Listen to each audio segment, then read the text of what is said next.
지난 며칠 사이 갑자기 많이 더워지기 시작했습니다. 날씨가 점점 여름을 향해 가고 이광우 성도님 장래의 조문을 위해 평온의 숲에 갔더니 숲이 며칠 사이에 얼마나 더 짙어졌는지 모릅니다. 봄의 연한 잎사귀들이 점점 더 아주 짙은 녹색으로 바뀌고 이동 저수지의 수위는 점점 낮아져서 여름으로 가까이 다가가고 있는 것 같습니다.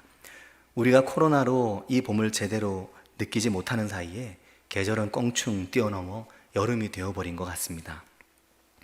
그런데 이 코로나를 지나면서 저는 우리의 신앙을 되짚어보는 시간을 갖게 되었다고 생각합니다. 특히 저의 경우에는 성도님들보다도 목회자로 부름을 받은 저의 본분에 대해서 깊이 생각해보는 시간을 갖게 된 것 같습니다. 목회자는 무엇을 하는 사람인가? 이 질문을 많이 하게 되었던 것 같습니다. 이 코로나의 위기 가운데 교회는 성도에게, 목회자는 교우들에게 무엇을 줄 수 있나? 특히 그 교회의 중요한 사역을 감당해야 되는 목회자는 하나님의 말씀을 어떻게 성도들에게 이것을 전해야 되는가? 이 부분에 대한 고민이 참 많은 그런 3개월이었던 것 같습니다. 우리가 만날 시간이 많이 줄어들었고 모일 수 없는 형편이 되면서 그나마 만날 수 있는 시간과 모일 수 있게 되었을 때 그때 무엇을 할까? 얼마나 양질의 것을, 얼마나 압축된 것을, 또 무엇을 해야 될까? 하는 질문을 많이 하게 되었습니다. 지난 5월 한 달 기쁨의 50일을 보내면서 우리가 묵상한 말씀이 시편이었는데 시편의 시인, 특히 다윗을 통해 하나님께서는 너무나 아름답고 가슴이 뜨거워지는 말씀들을 시편을 통해서 우리에게 보여주셨습니다. 그래서 때로는 늦은 시간까지 설교의 마무리가 되지 않는 날이 많았었습니다.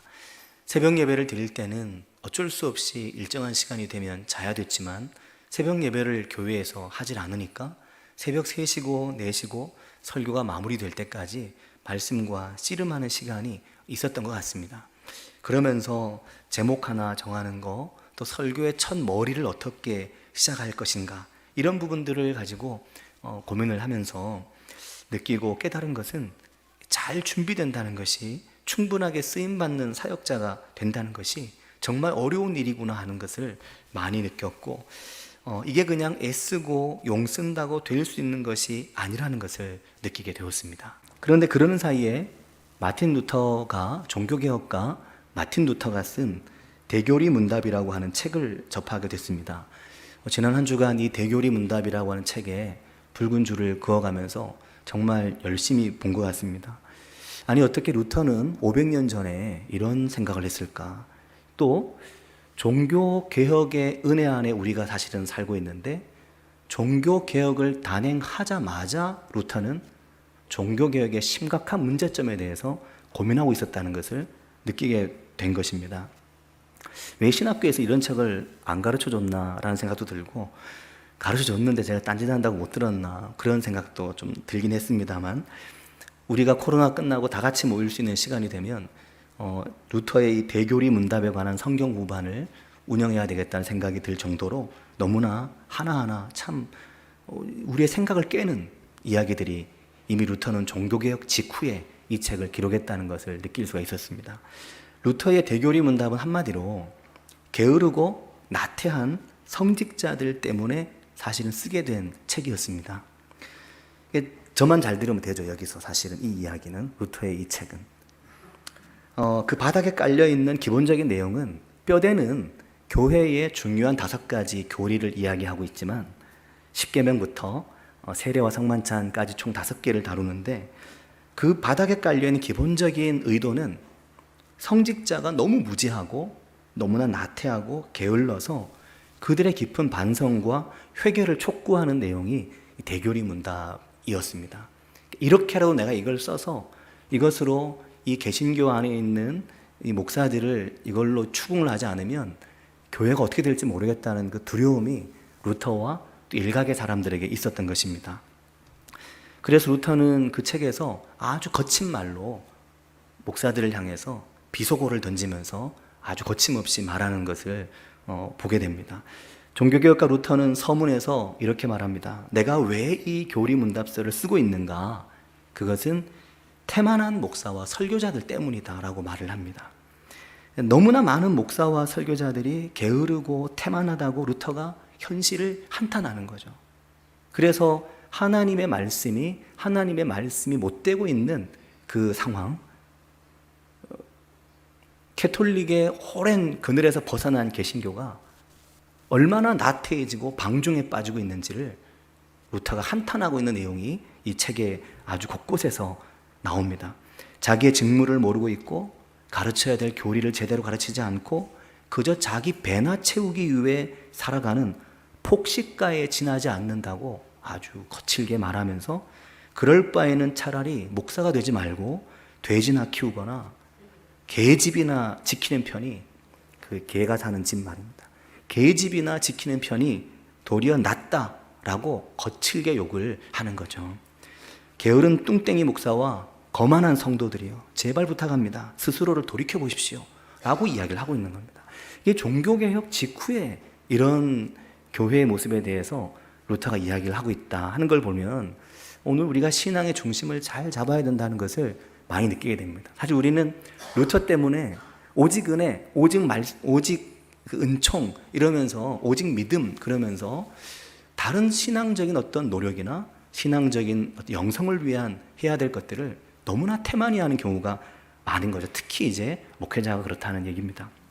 사랑하는 여러분, 마틴 루터는 종교개혁을 성공적으로 이끌어냈고 또 그 앞에 많은 개혁가들이 이루어 놓은 어떤 성과물, 그것을 루터가 가지고 있는 강한 기질을 통해서 이 종교개혁을 마무리를 지었습니다. 그래서 부패한 로만 카톨릭을 철저하게 비판하면서 그 오랜 전통과 부패할 대로 부패한 그 카톨릭의 권위로부터 탈피해서 정말 하나님의 은혜와 은총과 말씀에 기초한 교회를 사실은 이루어냈죠.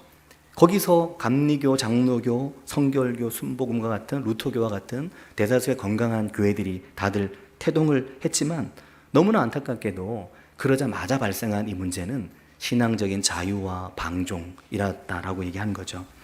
우리가 이 대목에서 참 주목해 봐야 됩니다. 우리가 오늘 말하는 오직 믿음과 오직 은혜, 오직 믿음으로 구원받고 오직 은혜로 구원받는다, 이것은 지극히 맞는 말이지만 그러한 믿음과 은혜로 나아감에 있어서 우리가 늘 잊어버리고 간과하는 루터가 그렇게 강조한 종교개혁의 세 가지 기체 중에 세 번째 기체를 놓칠 때가 너무나 많습니다.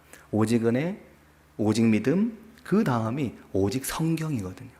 그래서 루터는 그 어려운 라틴어로 되어서 성직자나 읽을 수 있는 그 라틴어로 된 성경을 아주 대다수의 사람들이 쓰는 독일어로, 그래서 사람들은 이런 루터를 천박하다고, 어디 성경을 천박한 독일어로 쓰느냐라고 이야기함에도 불구하고 대다수의 농민과 평민들이 그래도 읽을 수 있는 글로 만들어서 들려줘야 된다라고 해서 오직 성경을 그렇게 강조하면서 했는데, 실제로 이 종교개혁 이후에 목사들뿐만 아니라 일반 평신도들은 말할 것도 없고, 왜냐하면 목사들이 부패하고 나태하고 게으름에 빠져서 교리와 성경에 대한 무지함이 팽배해지니까 그들이 해야 될 직무를 충실히 하지 않고 교인들을 말씀으로 또 교리로 가르치지 않으니까 마치 평신도들은 신앙이 없는 사람들처럼 기도도 하지 않고 죄의 고백이나 참회도 하지 않고 성찬에 임하지도 않는 그런 상태가 되어버린 것을 루터가 굉장히 고통스럽게 아파하면서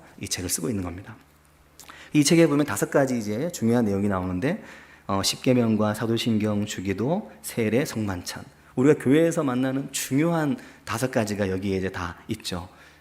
성경 전체는 고사하고 이 시편의 단 한 구절도 제대로 이해하지 못하면서 마치 성경을 다 아는 듯이 살지 말고, 목사들에게 하는 말입니다. 당신들이 그렇게 살지 말고 성경과 교리문답을 꾸준히 배워라 라고 학생의 자세로 공부하라, 그렇게 이야기를 이제 하고 있습니다. 많이 부끄러웠죠. 아마 이것을 읽고 부끄럽지 않은 목회자는 없을 거라고 생각합니다. 왜냐면은 이제 그렇죠. 이게 오늘 일부 때도 보니까 많은 분들이 조시더라고요. 저는 이제 목사의 어떤 이 부끄러운 민면인데 이걸 이야기하면 성도님들이 재밌게 귀결에 들으실 줄 알았는데, 제 목소리가 굉장히 나긋나긋해서 그렇고 제 글이 좀 그때서 그런지 일부 때 또 아마 갑자기 더운 날씨에 좀 약간 조시는 분이 많으시더라고요. 그래서 그런 겁니다. 야, 목사가 말씀을 얼마나 재미없게, 그렇다고 해서 뭐 재밌게 하라는 건 아니지만 얼마나 말씀이 살아있지 않으면 이걸 제대로 안 전하니까 사람들이 그 말씀의 소중함을 모르게 살아가는가, 이런 반성이 되는 거죠. 정말 말씀을 제대로 보고 제대로 목격하고 제대로 가르치면 또 사람들도 그 말씀의 소중함을 알고 말씀을 향해 움직일 텐데, 이제 그런 거죠.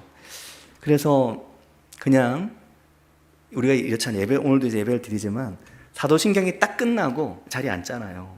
그러면 이제 이제 큰 거 하나 끝냈다, 이렇게 이제 앉아요. 앉고 그 다음에 이제 좀 이따 이제 설교가 시작되면 그때부터 이제 약간 비몽사몽이 되면서 눈을 뜨고 있으나 이제 이미 저는 한 5명, 6명으로 보일 수도 있는 그런 이제 상태가 되는 거죠. 그게 몸이 너무 피곤하고 또 너무 바쁘게 한 주간을 보내고 지쳐있고 육신이, 그래서 얼마든지 전 그럴 수 있다고 생각합니다. 그러나 이제 그런 노파심이 있는 거죠. 우리가 하나님의 말씀을 얼마나 존중하고 사랑하나, 또 그렇게 하도록 얼마나 말씀을, 정말 이 말씀 한 절 한 절을 설교하고 있는가, 이 두려움을 이번에 많이 느끼게 됐습니다. 그런 면에서 오늘 이 하박국 2장 말씀이 굉장히 중요한데, 하박국 2장 1절은 이렇게 말합니다. 내가 내 파수하는 곳에 서며 성루에 서리라. 그 이유가 뭐냐면 그가 내게 무엇이라 말씀하실는지 기다리고 바라보며 나의 질문에 대하여 어떻게 대답하실는지 이걸 내가 보겠다 하는 것입니다. 이게 이제 하박국 선지자의 자세였습니다. 하나님의 말씀이 어떻게 임하시는지, 하나님의 말씀이 어떻게 이루어지시는지, 하나님 어떻게 나에게 대답하시는지, 이 말씀을 내가 듣고 보기 위해 파수하는 자들이 서는 그 성루에 내가 올라가 서겠다라고 말하는 겁니다.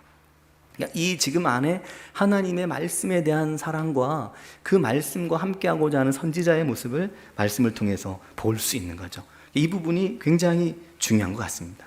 하나님께서 성루에 올라가겠다고 말하는 하박국 선지자에게 이렇게 말씀하십니다. 3장 2절을 보면 여호와께서 내게 대답하여 이르시되 너는 이 묵시를 기록하여 판에 명백히 새기되 달려가면서도 읽을 수 있게 하라. 그렇게 말하는 겁니다. 이해가 되시죠? 이 말씀을 내가 너에게 이제 말한다. 너는 이 묵시의 말씀을 판에 명백하게 새겨가자. 똑바로 잘 써서 이것을 사람들이 달려가면서도 볼 수 있게 해주라 하는 그 이야기를 하는 거죠. 요즘 교회 홈페이지에 새벽 예배 설교를 들으러 들어오신 분은 아시겠지만 그 음성만 있는 게 아니라 원고까지 올립니다. 혹시 보셨습니까? 제가 정말 그거 심사숙고하고 열심히 노력하고 있는 건데 혹시 봐주셨나요? 네, 괜찮던가요? 별로입니까? 그거 정말 공을 많이 들이는 겁니다. 색깔도 막 바꿔놓잖아요. 어떤 건 빨갛게, 아무데나 빨갛게 칠한 게 아닙니다. 제가 이건 뜨겁게 읽어야 된다. 그건 빨갛게. 또 진짜입니다. 개 중에 어떤 것은 파란색으로 되는 게 있습니다. 약간 냉철하게 좀 볼 필요가 있다. 그 약간의 구분과 그냥 원 색깔에 진하게만 해놓은 거 그냥 중요하다. 그렇게 나름대로 잡고 늘 밋밋한 글만 보다 보면 눈에 안 들어올 수 있으니까 띄엄띄엄 중간중간 하여튼 굵게 해놨습니다. 들으면서 눈으로 보시면 때로 내용이 다를 수도 있습니다. 그 새벽 예배 이후에 설교를 거의 다시 받아 적는 경우도 있거든요.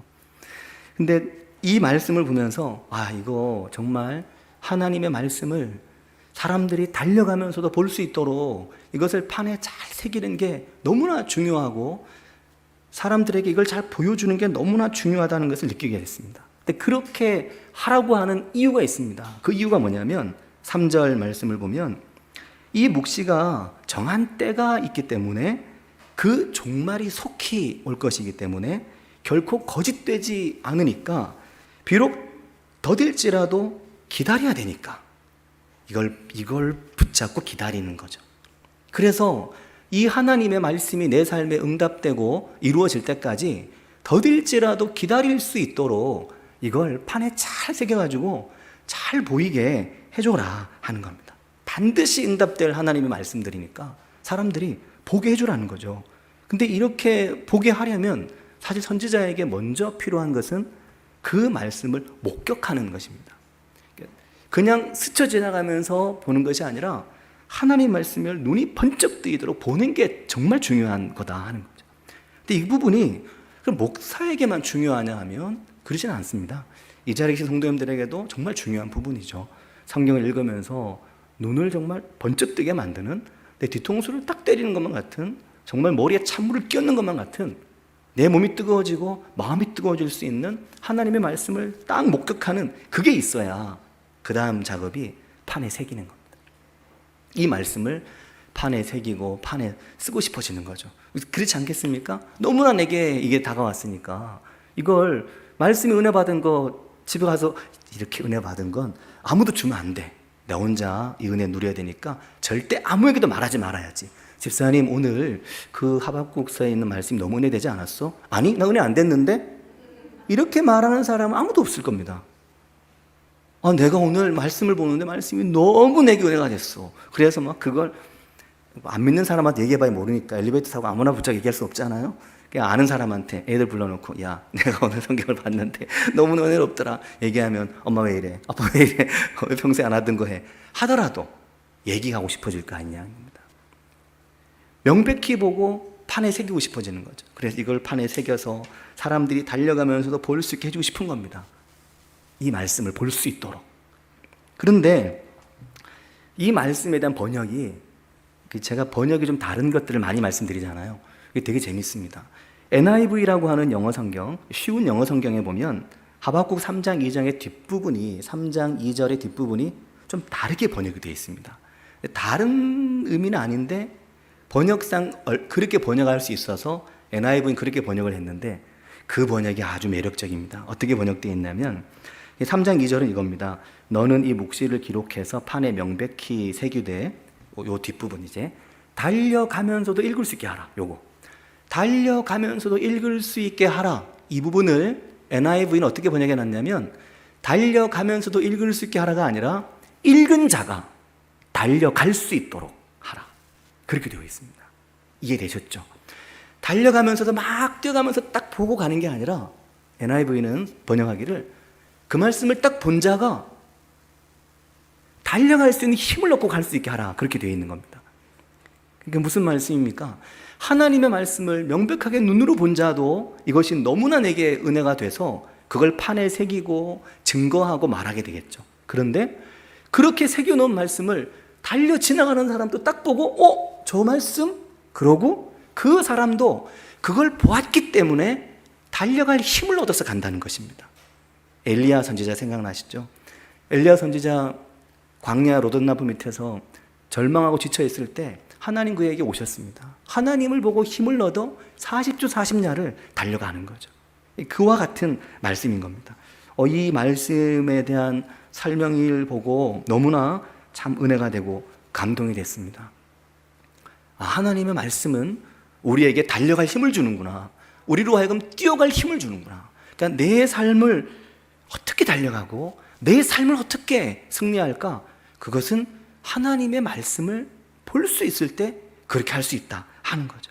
그 영어 성경에 보면 헤럴드라고 되어 있습니다. 헤럴드가 코리안 헤럴드 뭐 이렇게 그 신문의 타이틀에 쓰이는 말이거든요. 소식, 기쁜 소식, 이 아주 이슈가 되는 거, 그거라고 말을 하는 겁니다. 그걸 딱 본 사람은 이 소식을 전하기 위해서 마치 전령이 된 것처럼 달려가서 누군가에게 이 이야기를 또 하게 된다는 겁니다. 은혜가 되시죠? 사랑하는 성도 여러분, 우리가 하나님의 말씀을 정말 목격하고 그 말씀을 새기고 달려가면서도 보고 또 뛰어갈 수 있는 그런 말씀의 은혜가 우리 가운데 있기를 바랍니다. 주일 예배가 왜 중요한가? 이 부분도 루터의 대교리 문답에 보면 이 부분에 대한 안식일이 왜 중요한가? 안식일을 거룩하게 지키라고 하나님 그러셨는데 이 안식일을 거룩하게 지킨다는 게 어떤 건가? 이걸 얘기하면서 이런 이야기를 합니다. 주일 예배가 오늘 우리에게 왜 중요한가? 그 이유는 이 주일 예배는 하나님의 말씀을 듣고 그 말씀으로 우리의 삶을 조율하는 시간이 되기 때문에 주일 예배가 중요하다는 겁니다. 그러니까 주일의 교회에서는 하나님의 말씀이 선포가 되어야 되고 성도는 그 말씀에 귀를 기꺼이 기울여야 되고, 그러므로 성도의 삶이 하나님의 말씀의 선포를 통해, 예배를 통해 삶이 조율되고 삶이 일종의 리셋되는 거죠. 상하고 지친 마음은 힘을 얻고, 병들고 죄 가운데 있는 마음은 회복을 얻고 죄로부터 일어나려는 용기와 결단을 하고, 그것이 하나님의 살아계신 말씀을 통해 예배 가운데 일어난다는 거죠. 우리는 예배를 드릴 때 때로 어떤 분들은 오늘 목사님이 또 주중에 또 문자를 2번이나 보냈네, 안 갈 수도 없고 오늘 가야지 뭐 가자, 가서 예배 드려주고. 예배를 드려주는 건 아닌지 여기 다 아시잖아요, 우리는. 근데 어떤 분들은, 신앙이 전혀 없는 분들은 하도 오라 그러니까 예배를 드려주러 가야 된다, 얼마든지 그럴 수 있습니다. 예전에 서울에 있는 어느 교회에서 전도 무슨 집회라면서 한 사람 데려오면 인당 5만 원씩 뭐 이렇게 줬다, 그래서 뉴스에 나오고 아주 그랬던 적이 있었죠. 그냥 예배 드려주러 가지 뭐 이렇게 생각할 수 있는데, 루터는 이 대교리 문답에 10계명에 관한 안식일에 대한 이야기를 하면서 뭐라고 하냐면 이렇게 말합니다. 안식일이 필요한 가장 큰 이유가 있습니다. 그것은 하나님께서 당신을 위해 일하실 예배의 기회와 시간을 주려는 것입니다. 우리는 예배를 내가 하나님께 드린다고 생각하지만, 이미 종교개혁을 마무리 지은 루터는 그 즈음에 즉시 예배를 어디 당신들이 드려주시는 거냐, 당신들은 그저 예배에 앉아있을 뿐이지, 그 예배를 통해 하나님께서 우리를 회복하시고 우리가 새로워지게 하시고 하나님의 말씀으로 또 달려갈 수 있게 하나님이 우리를 위해 봉사하시는 시간이라는 겁니다. 그게 루터의 이야기인 겁니다. 맞죠? 맞는 말씀인 것 같죠?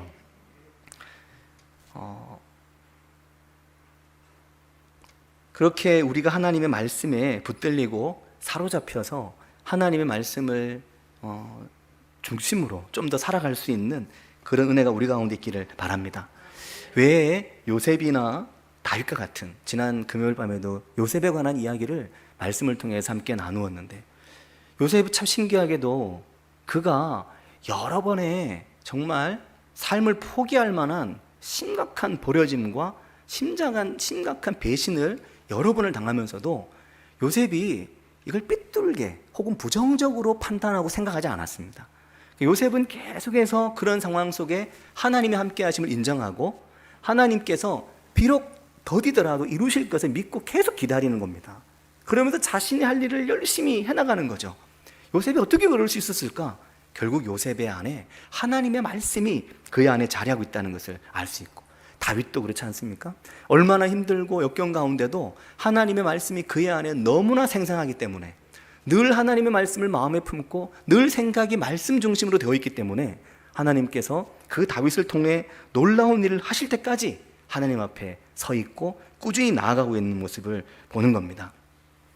오늘의 말씀은 정한 때가 있다, 더디더라도 반드시 오니까 기다리고, 그 기다리는 동안 주의 말씀을 붙들고 가라, 그렇게 말씀하시는데, 이 말씀의 은혜가 성도님들과 함께 하시기를 바라고 축복합니다. 굉장히 감사한 것은 하나님께서 성경을 66권으로 쪼개 놓으셨다는 것이 너무나 감사하고 감사한 일입니다. 그러시죠? 만약에 성경이 66권으로 나누어져 있지 않다면 우리는 창세기 1장을 평생 1장만 시작하다가 아마 인생 망쳐야 될 수, 인생을 이제 관둬야 될 수도 있습니다. 왜냐면은 창세기 1장부터 좀 가는데 한 300장까지 갔어요. 창세기 357장까지. 근데 그러다가 어떻게 리듬을 잃어버렸네? 그러고 보니까 이게 창세기에 한 몇만 장까지 가려면 아직도 한 몇 년 남았는데, 그 사이엔 다시 시작할 수 있는 틈이 없는 거예요. 언제 다시 시작하겠습니까? 근데 성경이 66권으로 나뉘어져 있는 겁니다. 시편은 내가 제대로 좀 이렇게 집중을 못했다, 그러면 이제 잊어버리고, 하박국은 좀 짧은데, 하박국은 그래 나 마음먹고 하려고 했는데 하박국이 어떻게 금방 지나가 버려. 3, 4일 만에 이것도 못했네. 그러면 어떻게 하면 될까요? 내일부터 고린도전서가 시작되는 겁니다. 얼마나 감사한 일입니까? 이렇게 66개로 다 나눠놔가지고 앞에 안 돼도 이제 새로 할 수 있는 겁니다. 고린도전서를 만약에 6월 한 달 동안 못하면 7월 달에 7월이 어떻게 될지 그래서 감사한 거죠. 하나님께서 1년을 12달로 나눠 놓으시고 한 달 한 달 이렇게 끊어 놓으시고 주일 끊어 놓으시고 얼마나 우리를 위한 특별한 배려라는 생각을 하게 됐습니다. 하나님의 말씀으로 우리의 삶이 새로워지고 하나님의 말씀에 우리의 마음이 붙들려 살아가게 되는 은혜가 우리 가운데 있길 바랍니다. 이 시간 같이 기도하겠습니다. 사랑하는 여러분, 오늘 말씀을 통해서도 말씀을 드렸지만 사실 오늘 루터의 이 대교리 문답을 읽으면서 깊이 반성하게 된 것은 목회자에 대한 비난과 목회자에 대한 채찍입니다. 당신들이 하나님 말씀 앞에 똑바로 서 있어라 하는 거죠. 그래야만 교우들도 똑바로 서지 않겠느냐 하는 이야기입니다. 그래서 먼저는 제가 드려야 될 말씀이고요. 그리고 이 자리의 성도님들도 다 여기에 해당이 됩니다. 하나님의 말씀을 중심으로 살지 않고 말씀으로부터 멀어진 나 자신의 삶이라면 내 삶의 리듬을 하나님께 맞추어서 갈 수 있는 그런 은혜가 있기를, 그래서 달려가면서도 뛰어가면서도 문득 고개를 돌려도 내 눈에 보일 수 있도록 우리 옆에 와 있는 하나님의 말씀을 붙들고 갈 수 있는 우리들이 되길 원합니다. 내가 되길 원합니다. 같이 기도하겠습니다. 하나님 아버지, 하나님 말씀 붙들고 살아가는 저희들 기도하시기 힘드시길 주님 원합니다. 하나님의 살아계신 말씀, 그 말씀이 이미 우리 곁에 와 있고 내 삶에 와 있음에도 불구하고 내가 손가락만 움직이면 얼마든지 하나님의 말씀을 오늘도 들을 수 있는 위치와 상황 속에 있으면서도 주님, 그걸 잠시 듣는 것이 되지 않아서 하나님의 말씀으로부터 멀리 떨어져 있는 우리들의 모습은 아닙니까? 하나님의 말씀 오늘도 펼쳐서 읽으라고 말씀하심에도 그 말씀을 읽는 것이 왜 그렇게 어렵고 힘든지, 그것이 습관이 되지 않아 하나님 말씀이 아닌 다른 것에 참 바쁘고 분주하게 살아가는 저희들을 봅니다. 그래서 주님, 하박국 선지자에게 너는 성 위에 올라가 망 위에 올라가 네가 본 것을, 그것을 목격한 그것을 명백하게 판에 새기라고 말씀하시는 이 말씀의 길을 따라 주님, 저희들이 직무를 잘 감당할 수 있도록 주님 인도해 주시기 원합니다. 아버지, 은혜를 더해 주시며 부어주시기를 주님 원합니다. 아버지, 주님 저희의 삶에 은혜를 더하시며 주님 역사하여 주시옵소서. 하나님 아버지, 감사합니다. 한 주간을 살아가면서 우리가 달려가고 뛰어가면서 볼 수 있고 들을 수 있는, 읽을 수 있는 하나님의 말씀의 한 구절이 오늘 내 삶에 있는지 말씀을 통해서 돌아봅니다. 하나님 아버지, 오직 믿음, 오직 은혜, 오직 성경의 말씀을 통해서 하나님 앞에 더 가까이 나아가며 하나님의 말씀이 내 삶에 이루어질 날을 바라고 소망하며 믿음으로, 인내로 하나님의 말씀의 회복과 치유로 주님 앞에서 하나님 영광으로 살아가는 저희들 될 수 있도록 주님 인도해 주시길 원합니다. 주님 저희와 함께 하시길 원하오며 예수님의 이름으로 기도합니다. 아멘.